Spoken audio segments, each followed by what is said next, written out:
You are listening to Agri Culture, a podcast that aims to explore the stories of the people that make up our agricultural industry and culture of farming in Scotland and beyond. On today's episode, not just being closed off, which I think sometimes it can feel, although farmers can be very supportive, we can also perhaps not be great at kind of sharing, kind of just being open and honest, I suppose, and sharing, our struggles. So I suppose through going to these courses, I've kind of realised how great that is, and it's such a great opportunity to, kind of be able to just communicate with each other. I feel very privileged to be a consultant in this industry and supporting other farm businesses and building up my own and my family is great. So hopefully we can continue doing that. And as Anna's been saying about the sharing these issues, I think cooperative farming, I'm a big believer in co-ops and things, and I think that is the future. And hopefully in 10 years' time we've got a good sustainable mixed farm that hopefully my boys can have a business too as they grow up and be part of. I'm Mary Jane Lawrie, and today I'm joined by Anna Wylie and Jack Munro. Anna and Jack met when they both attended the Tesco Future Farmer programme for young farmers, run through Harper Adams University. The programme gave them the opportunity to meet other farmers from all backgrounds across the UK, to learn from each other and to attend in-person meetings, webinars and farm business visits. They talk about what they both enjoyed about the course, how it shaped their own plans for their futures, and how important they both feel it is to be involved in the farming community, learning and making time for personal development. Hi Anna and Jack, thanks for joining me today. We'll start by introducing ourselves. So Jack, can you tell me a little bit about your background and what led you into farming? Hi Mary Jane, it's great to be on today. I live in West Fife, and my day job, I'm a senior consultant in the Stirling office.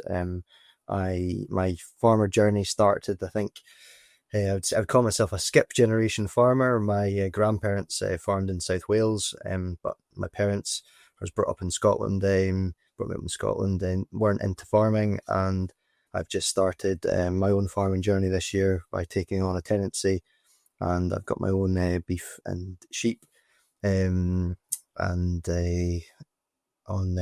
60 acres, and it's been an interesting year, but quite exciting, and it's stemmed from a number of things which we're going to talk about today.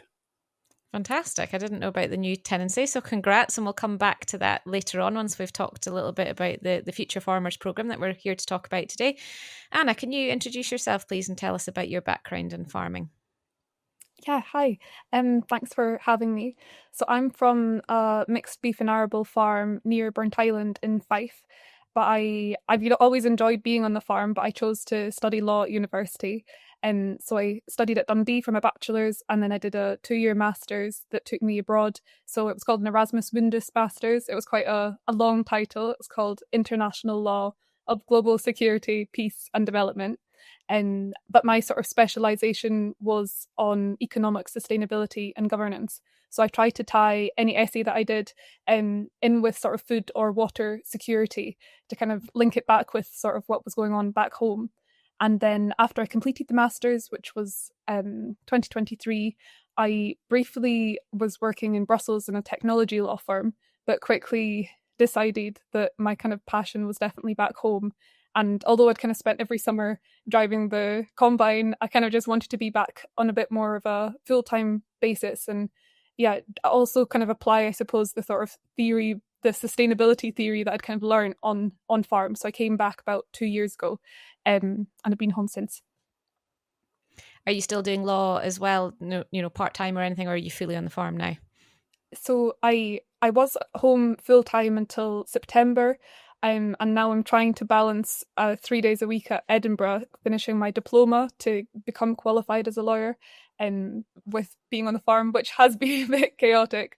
But I just thought it might be a useful sort of career to almost consider as well alongside the farm. And I think the kind of knowledge gained doing, hopefully, my training contract at a law firm that has a rural team will be quite useful to the farm in the long term. Absolutely. There's so many aspects to agriculture, isn't there? It's not just working on the farm, it's all these professional services as well. So that sounds like you're going to be incredibly useful on the farm at home in more ways than one. So while we're with you then, Anna, can you tell us what the Future Farmer programme is and what motivated you to join it? Yes, so it's a program that's run by Harper Adams, their sort of sustainable food team, and Tesco sponsors the program. So there's about 60 people in a cohort each year, and Jack and I were part of the 2024-2025 cohort. And the focus is definitely on sort of bringing people from across the food system this together that have quite diverse sort of backgrounds, but that have a kind of keen interest on that more sustainable aspect of farming, and which was really interesting. So yeah, I applied especially because of my background studying this kind of more theory, the legal side of sustainability. I had come home with all these kind of ideas on adopting new practices or looking into diversification, and I felt a lot of hurdles came up with the finance of these sort of ideas. So I was quite curious to go and join a project and kind of learn from others how they'd achieved things or what their ideas were, and also learn from experts as well. And so that's why I applied. And same question for you then, Jack. Was there something specific that struck with you when you read the course content that you made you think, actually, this is for me? Why did you go for it? Suppose the first thing was that, in different formats, the Tesco Future Farmers has been about for a long time. That it changed in the last couple of years after COVID, and so we were, I think, the second year of their new program. But I'd heard from colleagues and other young farmers who had been in it before and had a fantastic experience, both not just in the networking that was provided, but the materials. And I'd actually originally looked at it purely from a CPD point of view, and I was looking what had been they'd advertised as previous subjects they'd covered and speakers, and I was thinking, well, if you can get onto this course, you're seeing all these experts and seeing all these big businesses, and these are opportunities that don't come around easily, and it's all covered for. All the costs are all covered for, and so that was the I suppose one of the main reasons. But I was also starting my own farm business, and kind of clues in the name, Tesco Future Farmer. I thought, well, surely if there's anything that's going to help me kind of finally get started on this journey, this might be the case.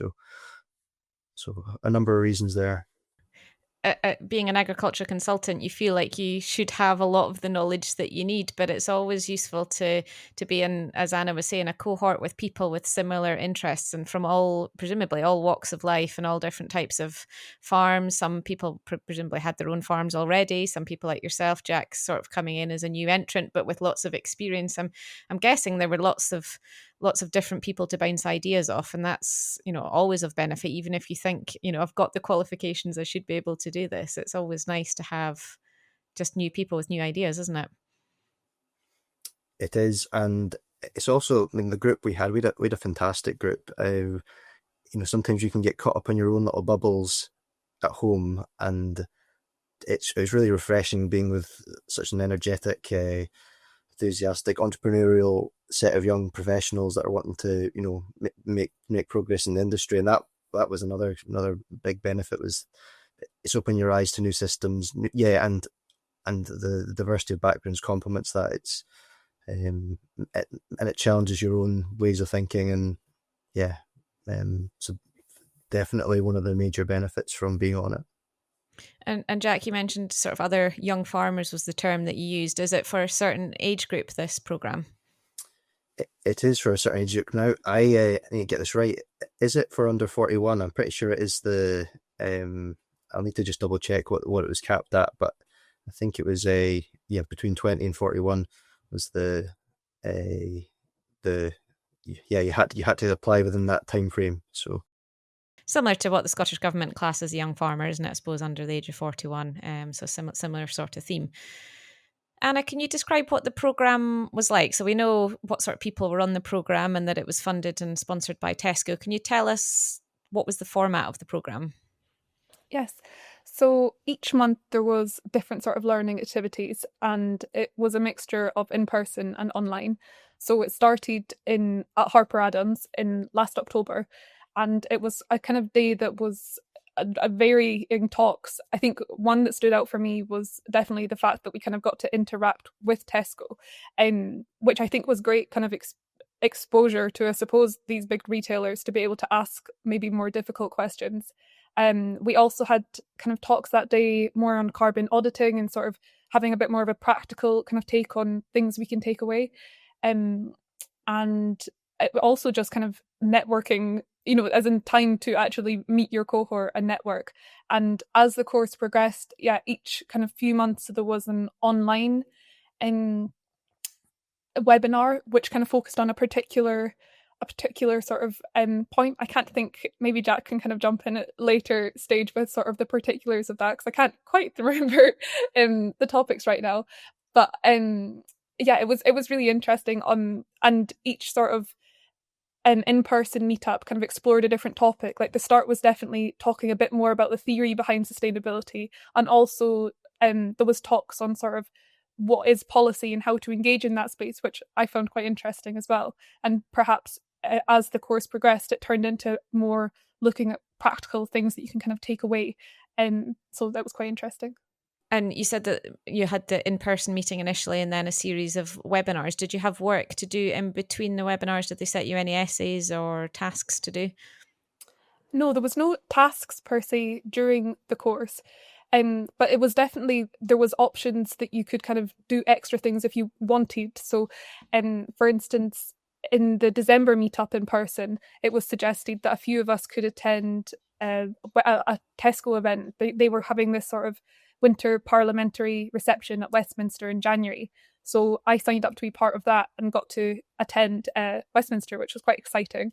And wow, yeah. I also got to, my NP kind of turned up to the event as well to kind of introduce herself, and we got a tour of Westminster. So that was quite exciting. So that was a sort of additional, not work per se, but quite a nice sort of add-on to the programme. It sounds similar. I don't know if you've heard about the rural leadership program.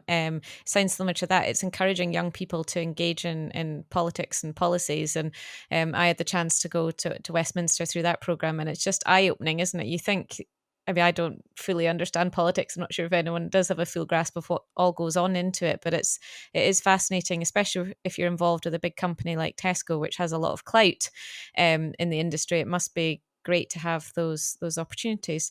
And for you, Jack, was there any particular webinars or course content that stood out for you that was particularly useful? Ben Williams did a webinar on change management, and that for me was quite eye-opening.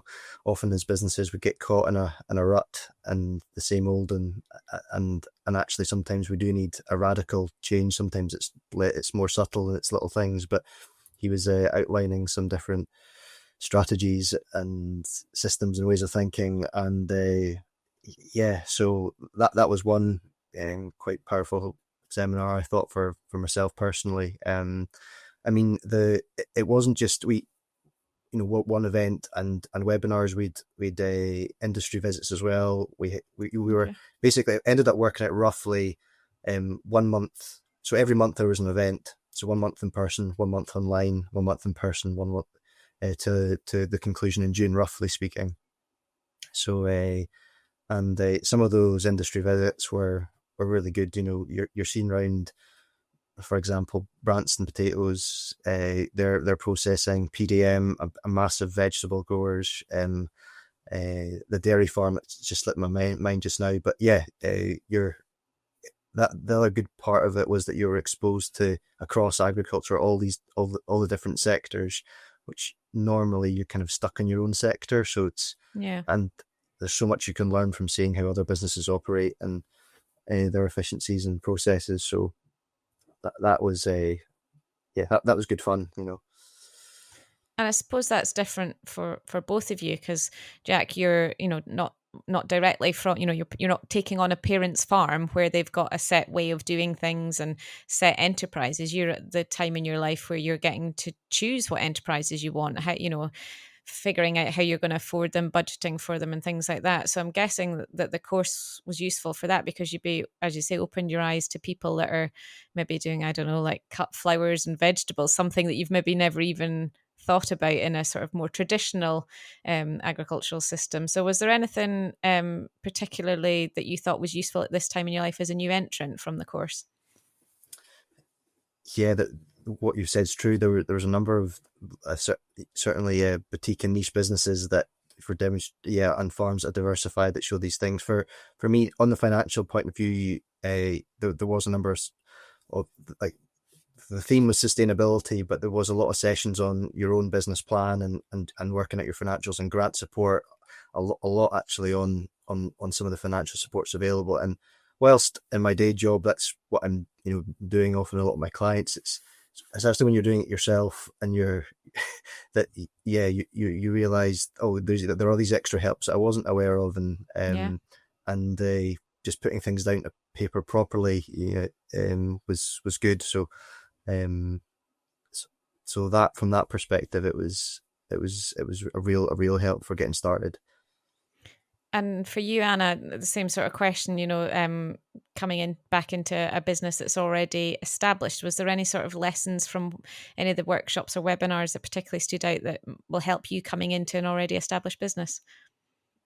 Yes, I think alongside kind of what Jack was saying, the kind of financial aspect of that was something that really was of interest to me, kind of how to explore different avenues of finance perhaps.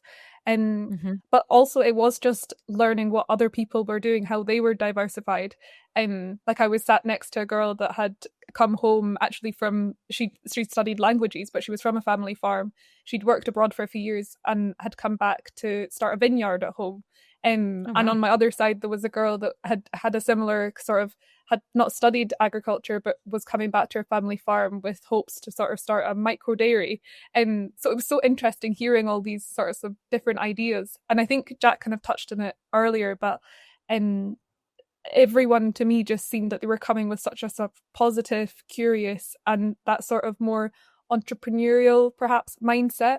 So I found it just a really positive environment to be in. And for me, I had some different ideas. For instance, we were part of a leaf agroforestry project at the time, and the biggest barrier for us to sort of take the next step to actually implement agroforestry on the farm still is finance, but definitely talking to other people and learning, some people had managed to kind of tap into that private finance and how that played out. I think that was really interesting to learn about. So definitely just actually the interactions with people was really useful. One other point, I suppose, was during the kind of the program, I'd become aware of a short course that was on critical approaches to global food systems law and policy. So it was quite kind of up in my interests, kind of combining the agriculture and law interests. So I was hoping to apply for it. And I'd spoken with the Harper Adams team about whether they were aware of any funding opportunities for young people to be able to go on courses abroad. So they were able to kind of suggest a lot of options to me, and I was actually successful in getting a grant to be able to do the course. So it was just a kind of another benefit that came out of being part of the program. Yeah, fantastic, and congrats on that. That sounds a really interesting thing, to another string to your bow. And it's, as you say, being in these sort of programs and courses just opens up these contacts with people that you wouldn't necessarily meet, to find out, I'm thinking of doing this extra course, and Harper Adams go, oh, hang on, we've got a grant for students doing that, or whatever. It's just all these opportunities. And I suppose back to my original question, Anna, for you coming home to the family farm, we touched on it earlier, mindset, and Jack, you mentioned about changing mindset and thinking of businesses in a different way.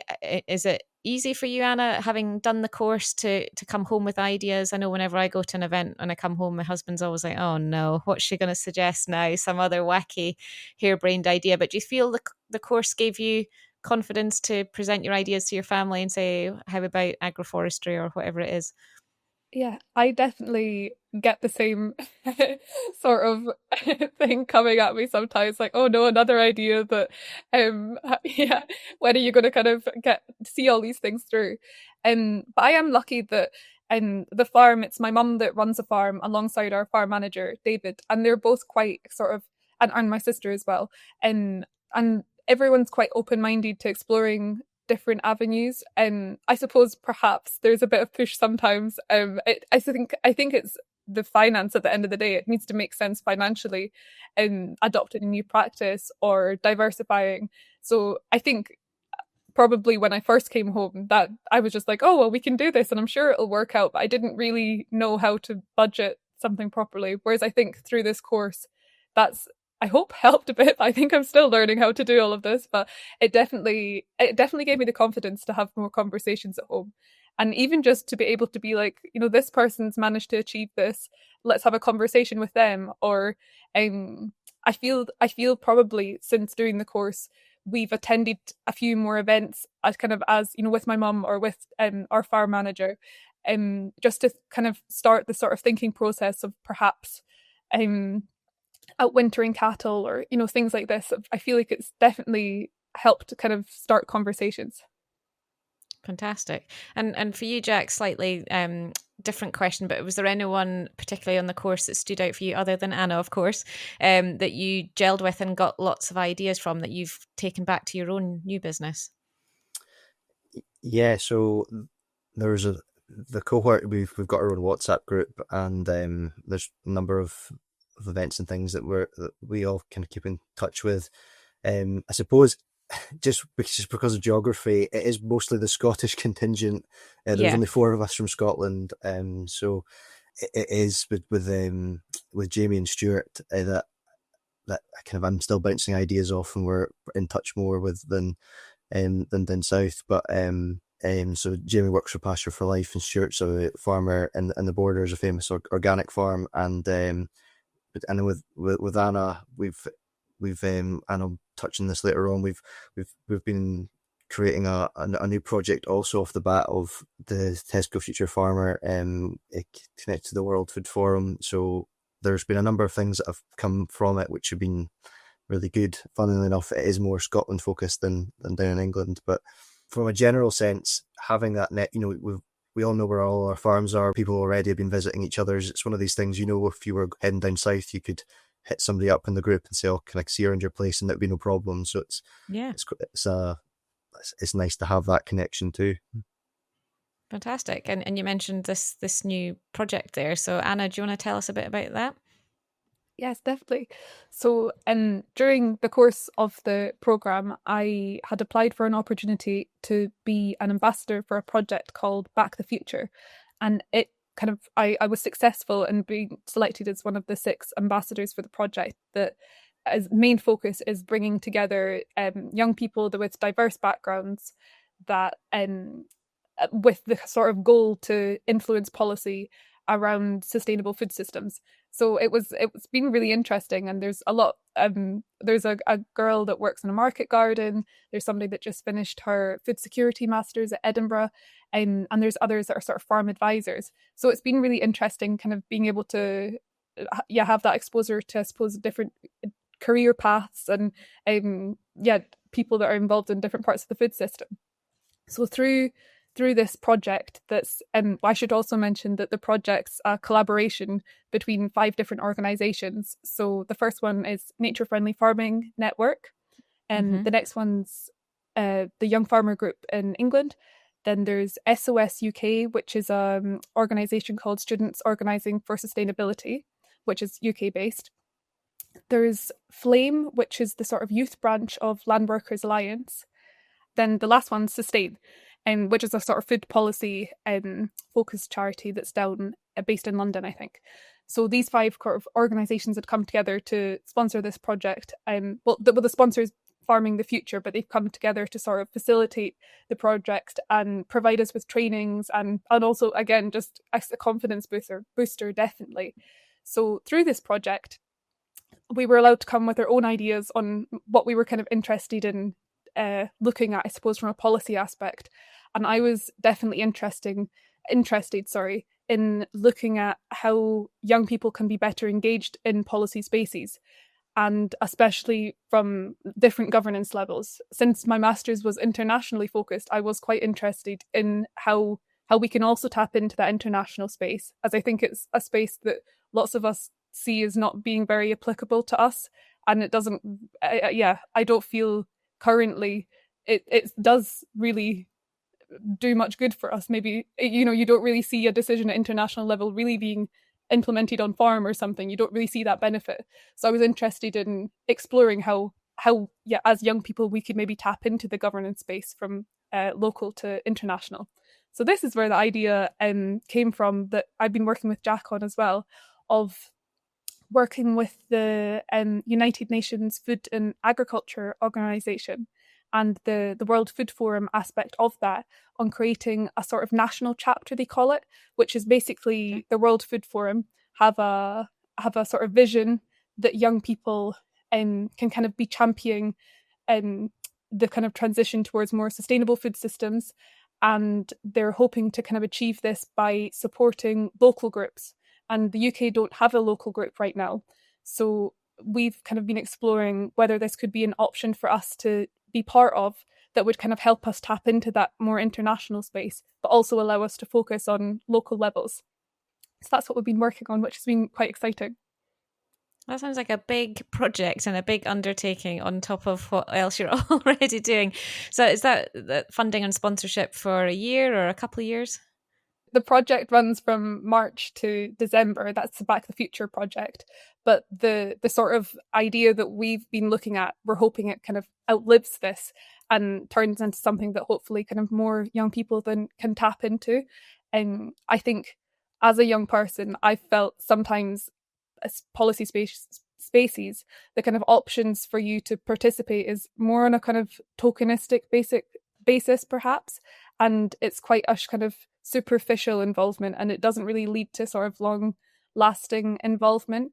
And I also think would be such a great thing to kind of create a space that people from different parts of the food system, as we kind of got to experience on that Future Farmer programme, have a space to interact. Because I think in this sort of world currently, kind of bringing people together to have these sorts of more positive conversations and finding similarities in what you're kind of looking to achieve, I think that can only be a positive. And just to add to that, a number of European nations are part of the World Food Forum, and they have their own chapter with young professionals and the youth voice heard. But in the UK, none of the UK nations have it. Ireland has one, but yeah, Northern Ireland, Wales, England, Scotland, there isn't one. So Anna's been successful in getting this created, and even the organisation which I'm part of, SRUC, are hopefully one of our major champion sponsors to get this off the road and running. But it's early days. There's a lot of work to do. But well, we're well placed, aren't we, Jack, with all the students that we have coming through SRUC and connections with young farmers and other youth agriculture organisations. It sounds like a really fantastic project, and I wish you lots of success with that. So going back to the Future Farmers programme, is there any sort of big lessons that you would say have really hit home for you, Jack?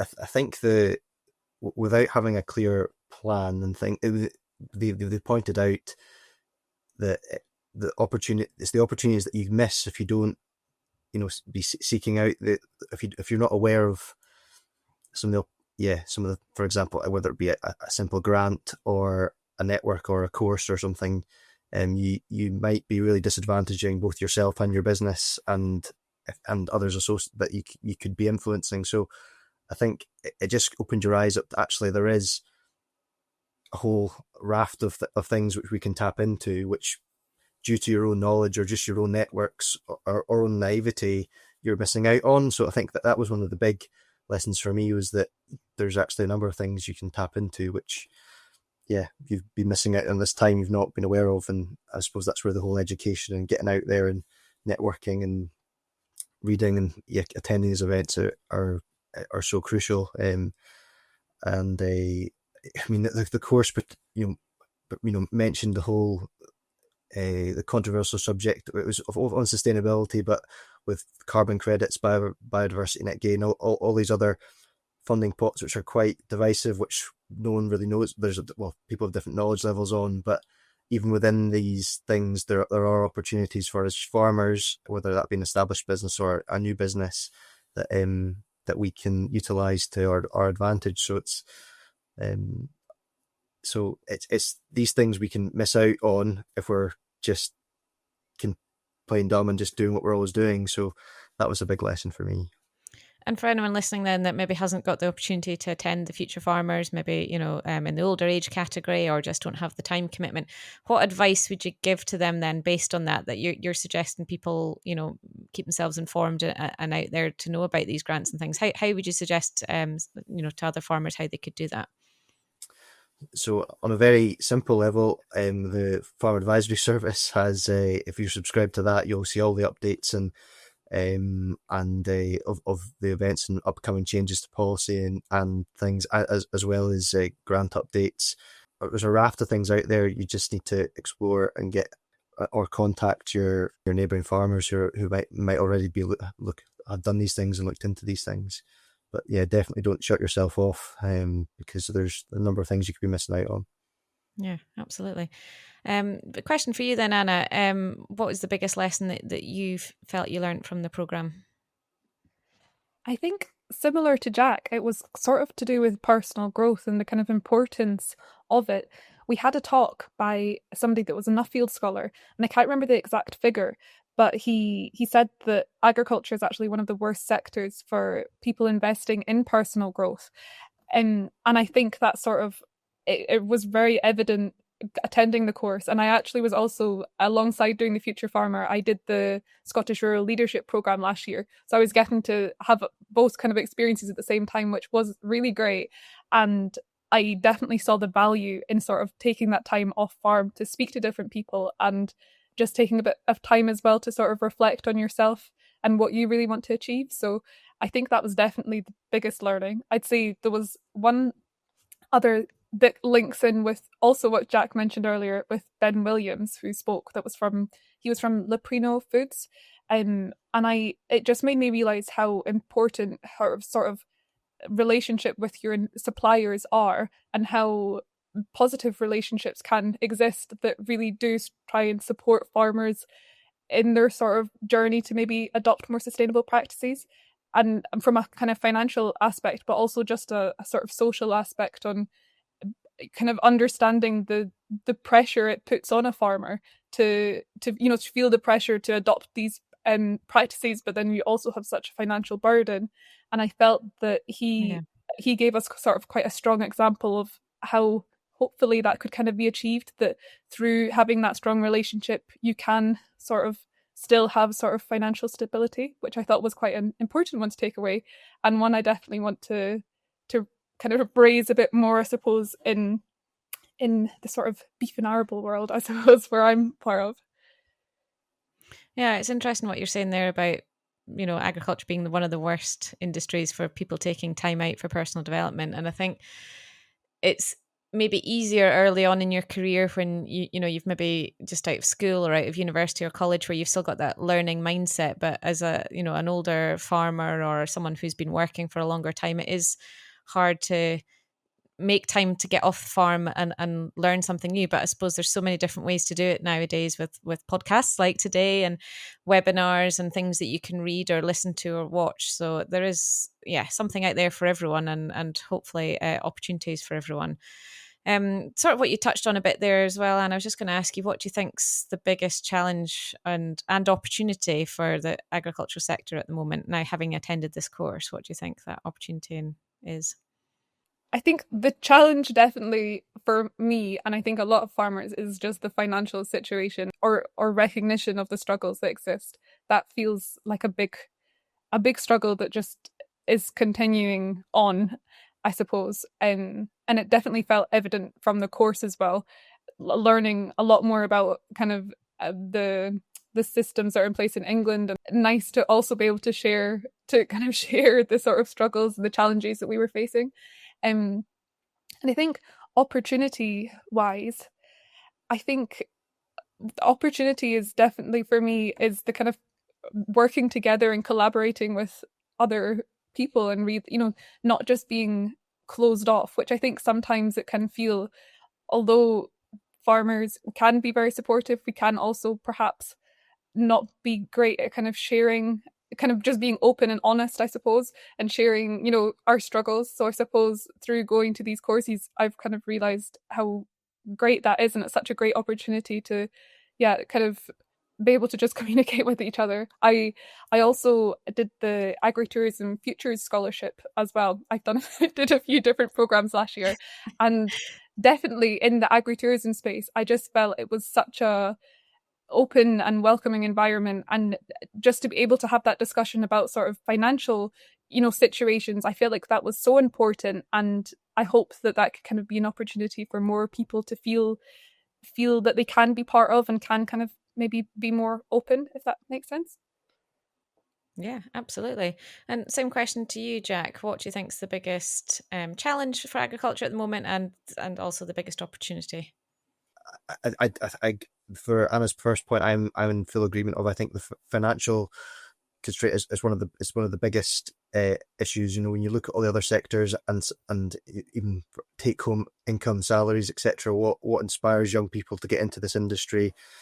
That's a big, and with my consultant hat on and the business reviews we've done, it's quite eye opening on some businesses, and it's the classic phrase, isn't it, that we see branded everywhere. When we talk about greener farms and improving things and sustainability, you can't be green if your business is in the red. And I think the financial challenges is one which, whether it be young people in ag or established businesses, it is good. It's the one that's all the other processes kind of hinge on. So, but equally at the same time, there's opportunities, but sometimes we can't just keep doing the same old, and that change will be needed. And finally, Jack, a question for you. Where do you see yourself in 5 to 10 years' time? Hopefully the Munro farming business empire is expanded, and we've got a couple hundred sheep, and we'll maybe see. I think we'll need more land if we're up to try and get to 50 cows. But my own interest is in serving the rural community. I feel very privileged to be a consultant in this industry, and supporting other farm businesses and building up my own and my family is great. So hopefully we can continue doing that. And as Anna's been saying about the sharing these issues, I think cooperative farming, I'm a big believer in co-ops and things, and I think that is the future. And hopefully in 10 years' time, we've got a good sustainable mixed farm. My boys can have a business too as they grow up and be part of. So that's the plan. Yeah, it's always 10 years in farming never seems that long, does it, when you're trying to build up livestock in particular? And yeah, having a family to come on and share that with you sounds like a fantastic goal. And same question to you then, Anna. Where do you see yourself in 5 to 10 years' time? It's also a scary question, but I think I'd like to definitely kind of see the farm succeed, and whether that be sort of diversify, or whether it be, I think just my biggest sort of thing that I'd like to see is sort of to achieve, I know you can't really achieve sustainability, but feel all of those aspects of sustainability are kind of going in your favor. So I think not just the environmental side, although, I'd love to see more agroforestry, for instance, at home, but the economic sustainability of the business, I'd love to hopefully see a sort of, an improvement in that for across Scotland for farmers.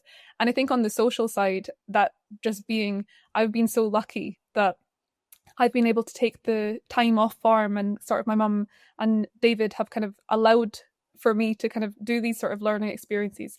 And I'd love to be in a position that, all of us are able to kind of take more time to do a bit more off farm sort of activities as well. And I suppose secondly, I'd love to perhaps have more of an active role in the policy space. It's an area that definitely is of interest to me, and it's a great way to sort of align, I suppose, my interests in farming and the law.